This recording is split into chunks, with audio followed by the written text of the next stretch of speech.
V zadnjih mesecih ste gotovo že slišali za Islamsko državo, ki želi z nasiljem prevzeti oblast. Zaradi napadov te teroristične skupine je iz Iraka in Sirije zbežalo že na 100 tisoče ljudi.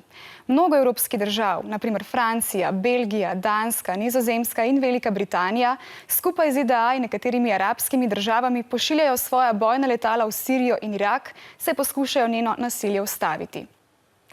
Kaj je Islamska država pa v rubriki Podrobno pod lupo?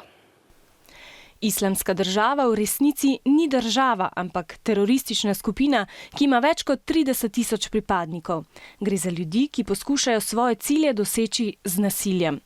Iz severnih delov Sirije se je skupina Islamska država začela širiti v Irak, kjer med ljudmi še naprej seje strah in grozo. Zaradi njenega nasilja je umrlo že veliko ljudi. Mnogi so iz Sirije in Iraka pobegnili v sosednje države. Njeni pripadniki ubijajo in preganjajo vse ljudi, ki ne spoštujejo njihovih strogih pravil.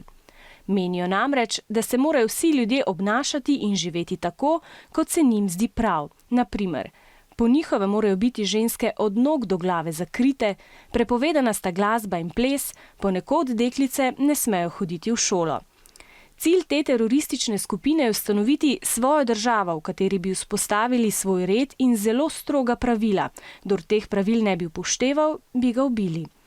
Na teh območjih živi veliko muslimanov, a ti se ne strinjajo z njihovimi pravili. Pravijo, da je treba teroristom preprečiti, da bi še naprej pobijali ljudi. Torej, Islamska država je teroristična skupina, ki hoče svoje pravila uveljaviti z nasiljem.